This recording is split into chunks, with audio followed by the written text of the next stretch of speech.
Welcome to the Weimar Spectacle, where I'm going to be exploring the brief and absolutely extraordinary life of the Weimar Republic. I am Bremner Fletcher, singer, actor, and theater maker, and I have spent years and years performing songs and theater from the Weimar period, and I am inspired and slightly obsessed by that moment in time. So, my big idea for these podcasts is that the Weimar Republic invented everything about the modern world, and we are all still dealing with the possibilities and the problems it gave us.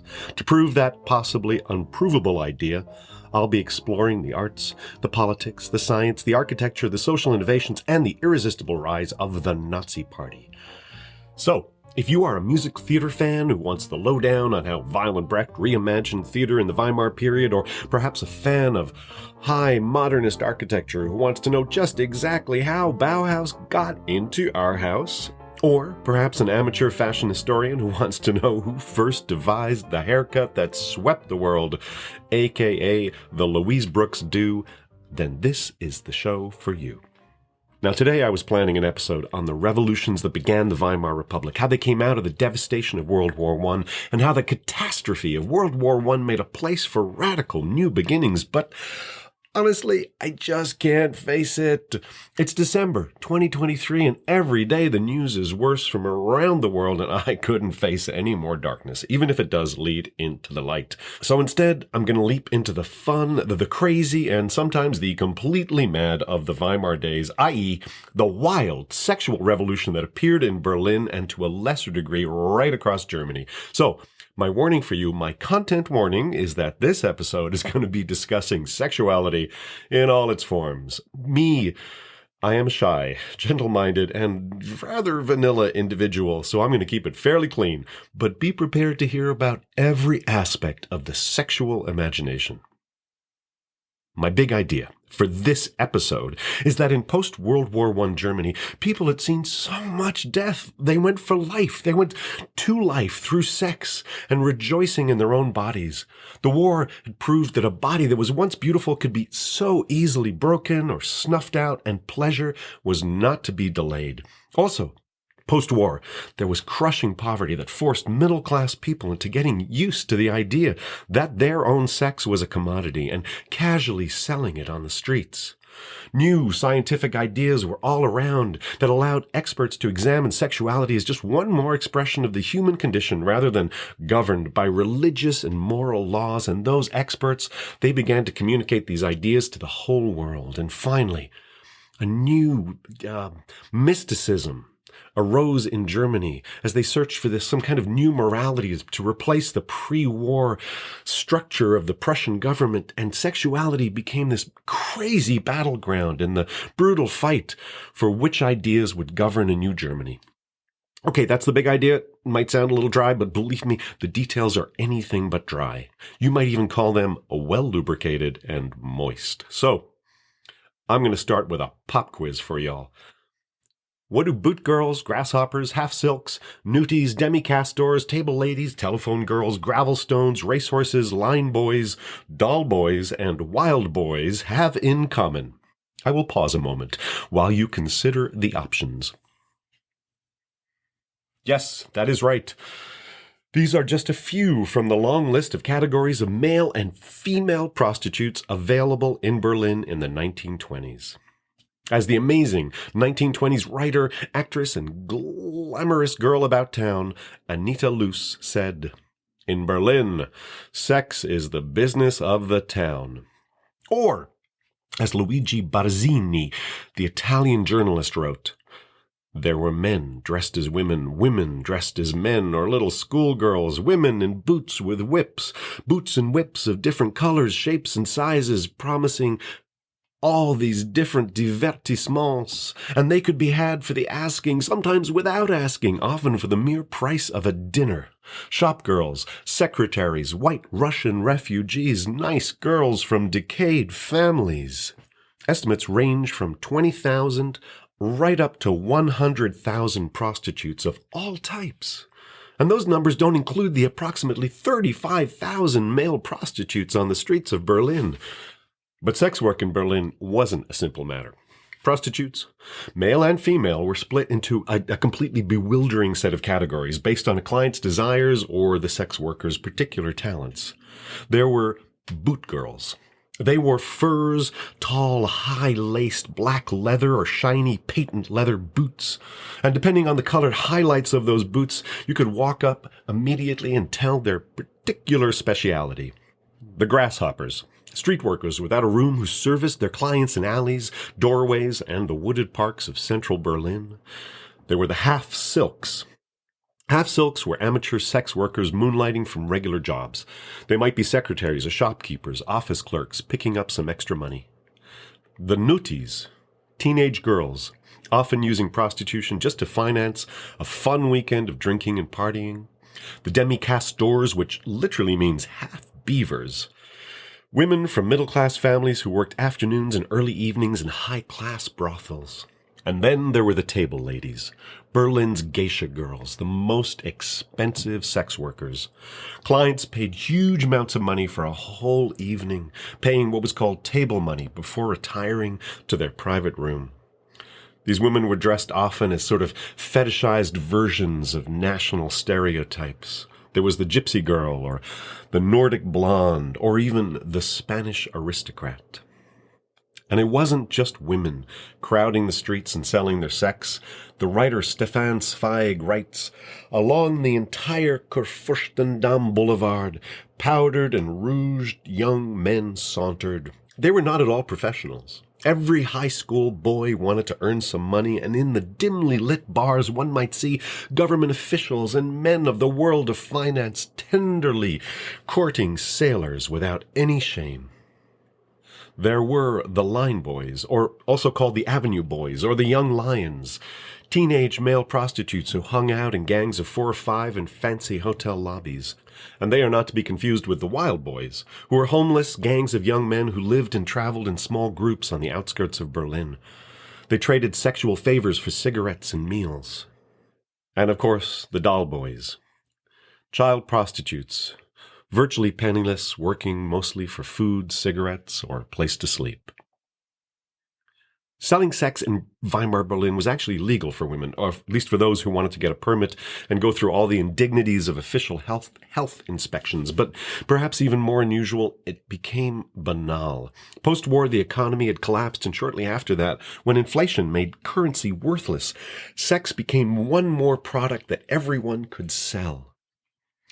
Add into this the fact that a huge part of the male population was suffering from terrible PTSD and mental trauma after 4 years of brutal trench warfare. And during the war years, prostitution had become institutionalized by the German army. A system of military brothels was set up, with every soldier given a ration book of sex coupons, with the amount of visits, time allowed in each visit, and the rating of high versus low-class prostitute, determined by the soldier's rank. And if you have trouble imagining how so-called normal people could be driven to sell themselves, then try imagining this. In January 1921, 7 marks bought $1 American. By August, it was 550 marks to $1. By the summer of 1922, the official rate was 22,400 marks to $1, and that slide continued till by October 1923, the rate was 4.2 billion marks to $1 American. Which meant anyone on a fixed income or an old age pension lost everything, as they were paid in their now tiny, worthless wages. A lifetime of your savings was now worthless. Families would sell every item in their homes and immediately turn that cash into food, since by the end of the day, the value of that money would have plummeted yet again. So, like it or not, selling your sex in the early days of the Republic became just one more thing people did to get through the day. Okay, let's step off the streets of Berlin and inside some of the theaters, cabarets, and private clubs which were working so hard to remove any sense of shame from the new sexual choices that were creeping into public view. As the sign in the Top Keller bar said, "We are the new spirit. We do it with brazenness." Now, if you arrived in Berlin in 1925 and you had a yen to see strange and wonderful nightlife, well, it was easy, because there were guidebooks aplenty for tourists giving the details of the drag bars, the lesbian bars, the sex show, and the gay bars. The Kurfürstendamm Boulevard, which during the day was all sleek new department stores and boutiques, at night would transform to nightclubs, pleasure palaces, drag show cabarets, and high-end sex workers who would lean between the glittering shop windows. As one guidebook said, shiny merchandise beside shiny merchandise. The English Cook Travel Agency actually featured regular tours of the Berlin nightlife for tourists and visitors. At midnight, a bus would pick you up at your hotel and deliver you to a tour of late-night bars. Straight, middle-class English couples would mark that trip as a highlight of Berlin's attractions. The word cabaret became a catch-all name for the theaters that were presenting avant-garde theater and also the erotic revues and the drag revues. And cabaret was essentially this kind of combination of music hall and vaudeville and operetta where audiences would ogle the chorus girls' legs, laugh at the dirty jokes and skits, and watch almost nude women walk through the opulent theatrics in which, for some reason, oriental harems and slave markets featured very highly. However, many of those cabarets were also feeding off of a new ideal of women that was transforming women's lives in Berlin and across Germany. A modern fantasy called Girlkultur, girl culture. It was all about a new woman who became, in a way, the spirit of the Weimar Republic. She was slim, she was stylish, she was not interested in children, she was irreverent, sexually aggressive, interested in a good time, and accumulating money and material goods. She was described as an unsentimental, machine-age femme fatale. And the act of seduction for her was no longer about acquiring a husband for marriage, but for her own pleasure.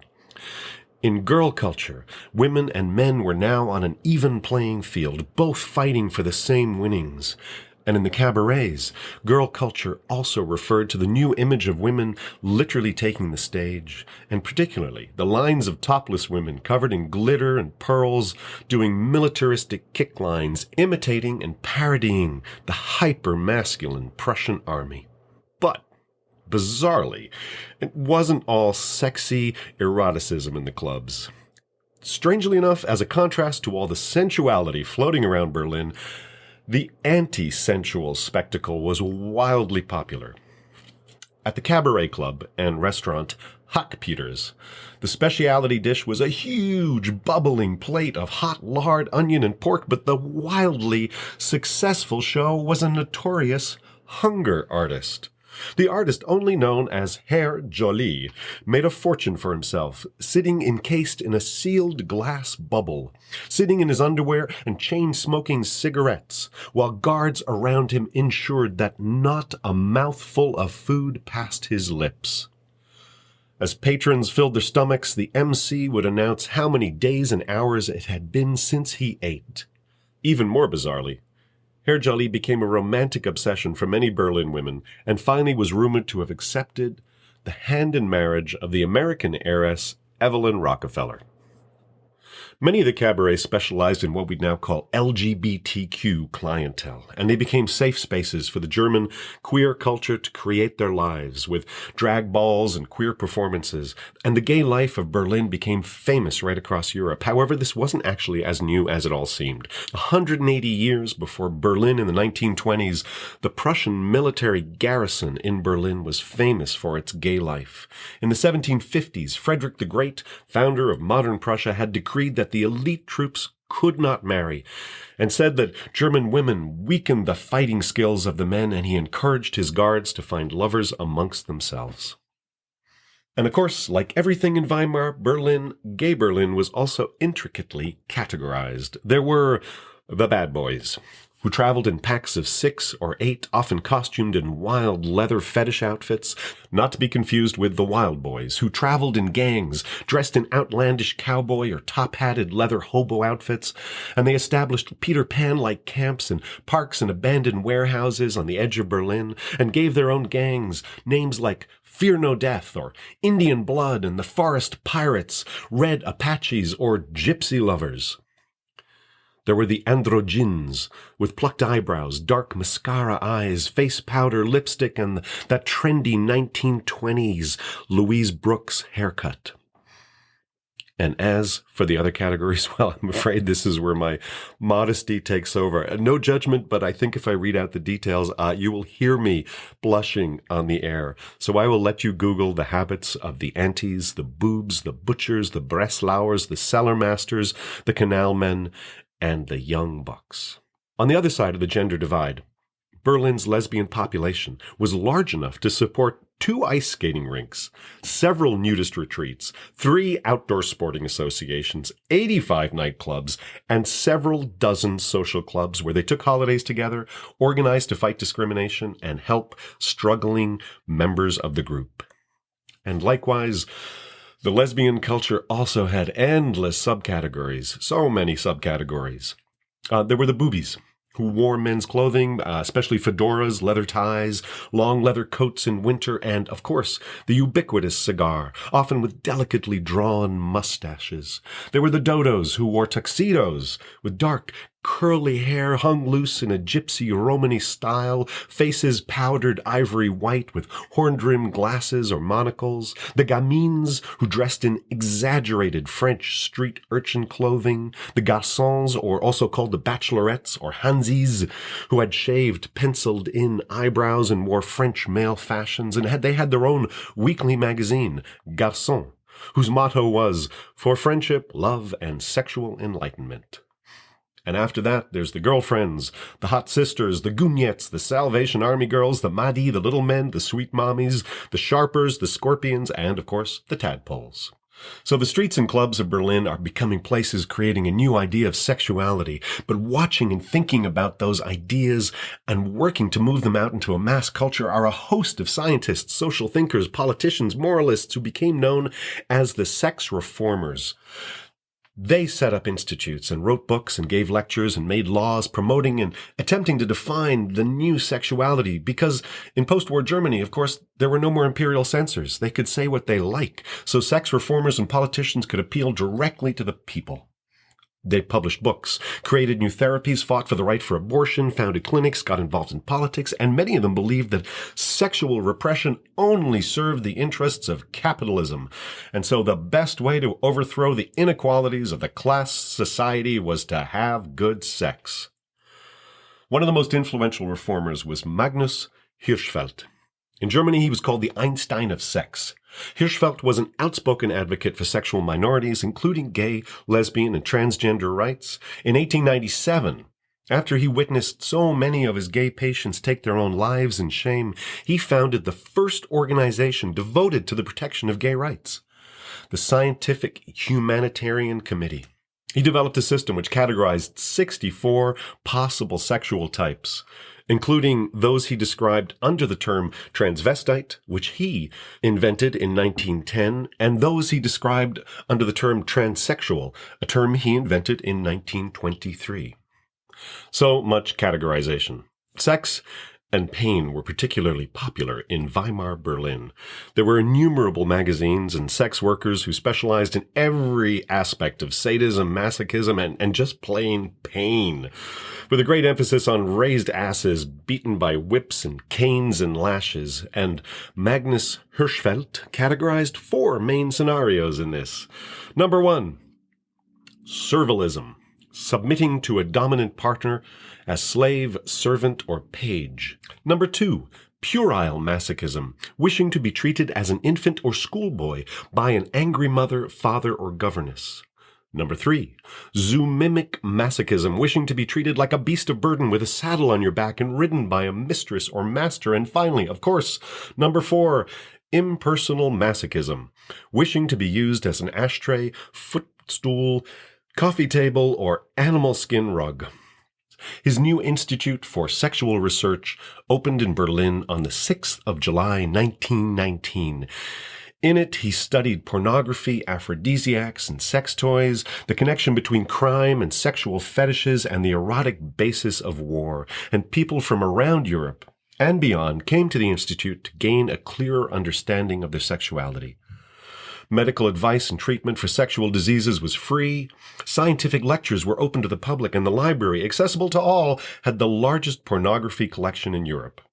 Teams of lawyers would meet in the institute to devise fights against laws that prohibited homosexuality and abortion. And in the museum, there were African dildos, Sanskrit sex manuals, medieval chastity belts, torture instruments from brothels, an entire window of ankle boots donated by a foot fetishist, and steam-driven vibrators. Thousands and thousands of Germans took Magnus Hirschfeld's sex survey with questions like, question 17, in your immediate family, are there any females who look like men, or males with obvious female characteristics? Question 44. Can you whistle? Question 61. Are you left-handed? Question 100. Does the smell of sweat ever excite you, repel you? Question 132. Have you ever been sexually aroused by an animal? On January 30th, 1933, President Hindenburg appointed Adolf Hitler as chancellor. 3 months later, a group of university students belonging to the National Socialist German Students' League stormed the institution, shouting "Burn Hirschfeld," and beat up its staff and smashed up the premises. That afternoon, the Nazis returned, destroyed the institute, stole all the books from the library, and burnt them in a public book burning. Hirschfeld managed to escape, but died in exile. One of the strangest battles to look back on in Weimar's ultra-politicized culture was the brutal, bizarre culture war over nudity. And not whether or not nudity was good or legal or moral, but just what exactly it meant for the hundreds and hundreds of thousands of Germans who stripped off their clothes to go frolic naked, or, as a Berlin nudity slogan said, more sun plus more air plus more nudity equals more life. The French novelist Louis-Charles Royer wrote, I have just come back from the land of the naked, where men, women, children, oldsters, fathers and mothers of families, virgins and adolescents come and go quite nude, where they bathe, laugh, eat, drink, and cook their meals in a state of total, stark, and utter nakedness, but do not go and search for this earthly paradise at the end of the world. It is situated at a distance of several hours from Paris. In this battle over nudity, every political party had a social club promoting its own vision of nakedness. There was the Berlin League of Free Body Culture, the Concerned Community of Free Sun, Land, and Naked Sports, the League for Free Life Improvement, the Federation for Body Culture and Nature Indoctrination, the German Air Bathing Society, the State Federation for Free Body Culture, the Federation of Free Light, and of course, the Light Federation of Fairy Meadow Enthusiasts. The Socialist Party's Alliance of People's Health nudist group boasted 30,000 paid members in 1932. It is completely surreal to me to think of right-wing and left-wing and Nazi nudist groups, but the nudist movement continued far into Nazi rule. What united all of them, the mystics, the socialists, the feminists, the Nazis, the nationalists, and the communists, was their belief in how the naked body would serve their fight against modern capitalism. Modern capitalism, with its unhealthy factories and how it turned human beings into cogs in its machinery, they promised that stripping off and coming together naked would reform German society and just reestablish human life as the primary source for the entire culture. Nudism would not only regenerate the individual, but would regenerate the entire German race. For the right wing, the idea of racial hygiene was in the nudist movement, because with the whole body exposed, racial impurities theoretically would be easier to spot, and so-called healthy German desire would be easier to police. And because of all of this, Germany would prevail over its impure, dirty neighbors and the diabolical, ugly, dirty Jews. The ultranationalist Hans Sören published the very oddly homoerotic Man and the Sun, dedicated to images of muscled, naked men wrestling each other on grassy plains, and it sold over 235,000 copies in its very first printing.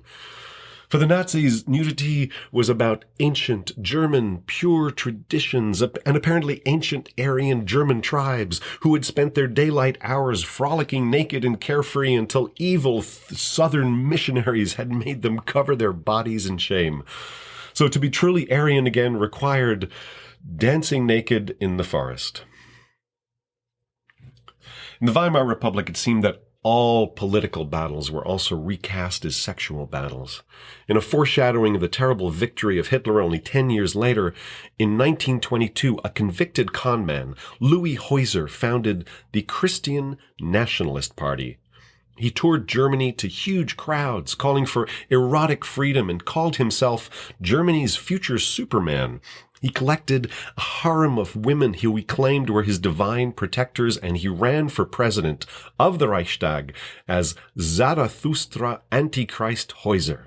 Unfortunately for Louis Heuser, unlike the Nazis, his movement slowly splintered into factions of Jesus worker parties and then fell apart. We can't talk about the strange contradictions of German 1920s political sexuality and morality without mentioning Ernst Röhm. A close friend of Adolf Hitler, Röhm was the co-founder of the Nazi Party's paramilitary wing, and he was instrumental in the rise of the party via street fighting and extrajudicial murders of the 1920s. Röhm was gay, but he stressed a kind of hyper-brutal masculinity to counteract any idea of homosexuality as feminine.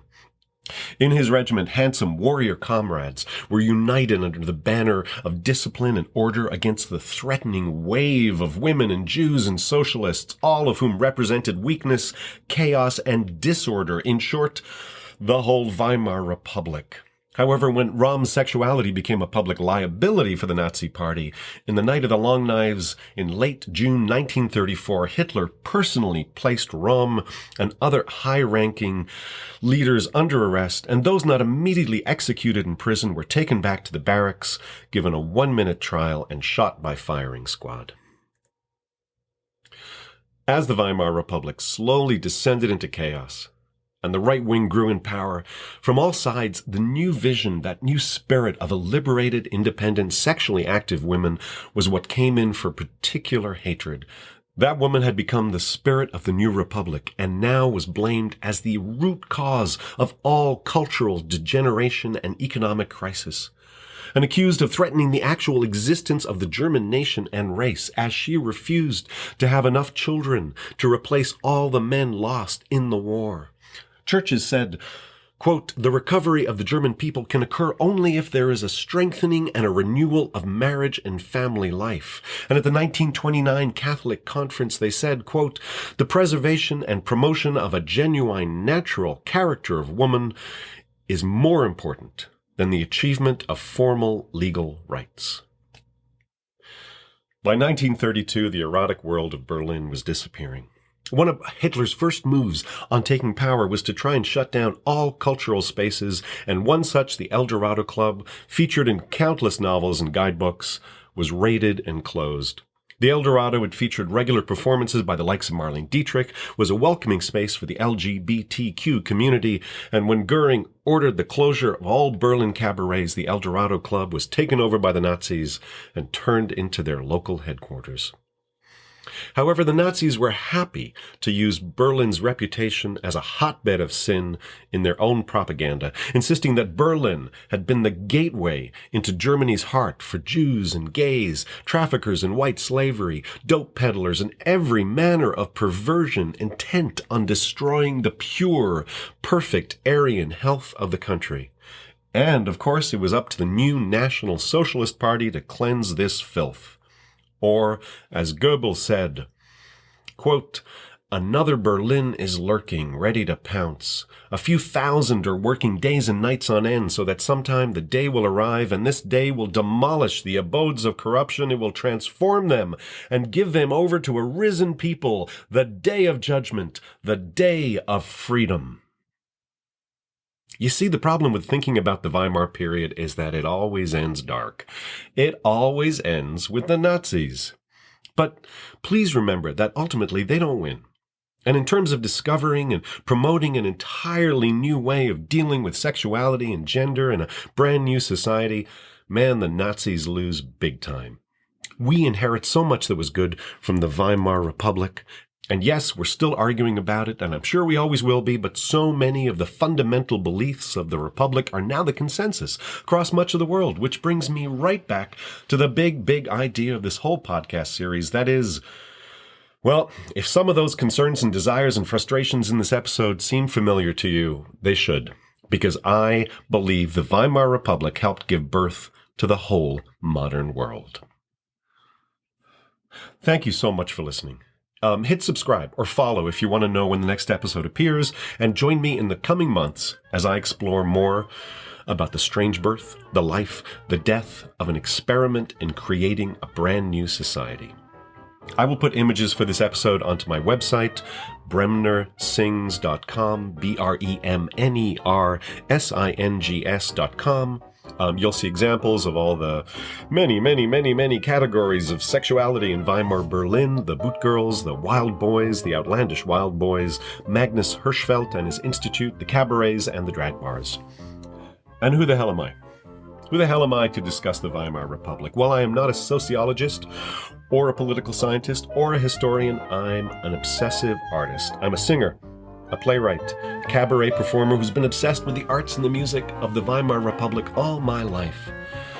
I've recorded 3 albums dedicated to the music of this era, and particularly the music of Kurt Weill and Bertolt Brecht. If you want to listen to them, just search for Bremner Fletcher or Bremner Fletcher Duffy in any music streaming site, and you will find all of my albums. And if you want to know more about my work, my cabaret work, my other albums, check out my website at bremnersings.com, BREMNERSINGS.com. So join me next time for a walk through the amazing creative madness of the Weimar Republic, and a deeper dive into the events at the end of World War I that led to the creation of the Republic. Thank you.